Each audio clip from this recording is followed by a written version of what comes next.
Apa yang dilakuin sama China kok? Mereka kan kalau kehilangan market ekspor ke Amerika juga nggak bagus kan? Ini juga nggak bagus, soalnya walaupun ketergantungannya itu udah diturunin, tapi tetap Amerika ini adalah pasar ekspor yang besar. Sebenarnya China itu bisa melemahkan currency-nya mereka. Caranya itu ada beberapa, mereka bisa nurunin suku bunga, sehingga kalau misalnya bunga obligasinya ini turun, yang dari China, permintaan untuk obligasi yang berbasis yuan ini bakalan turun, dan bakal pindah ke negara lain, misalnya ke US gitu ya. Jadi yuan itu melemah, dan dolarnya ini menguat. Lalu People's Bank of China juga bisa ngejual yuan, dan mereka bisa beli dolar. Tapi kelihatan, dari kemarin kan daily reference rate-nya yuan, itu udah diturunin. Mereka nurunin berapa sih? Dan sebenarnya kalau misalnya si yuan ini ngelemahin 5-10%, ini sebenarnya nggak ada impact-nya terhadap ekspor mereka ke Amerika. Soalnya ekspor ke Amerika aja ditaruhin tarifnya 125%.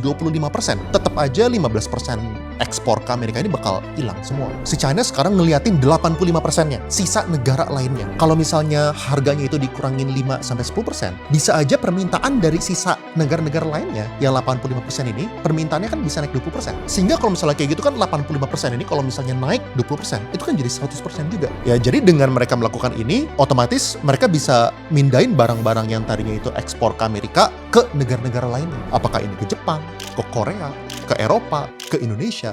Artinya di Indonesia ya, gue nggak bakal heran kalau misalnya barang-barang dari China yang kita semua udah ngeliat itu sangat-sangat murah, itu bakal tambah murah lagi. Tentu negara-negara lain kayak misalnya Indonesia, Eropa, Jepang, yang si China ini mau jualan barang-barang murahnya, pasti kita juga ada fight back-nya gitu kan. Soalnya kalau nggak kan pabrik-pabrik di Indonesia juga mati kalau misalnya barang-barang dari China ini pada masuk semua ke Indonesia gitu.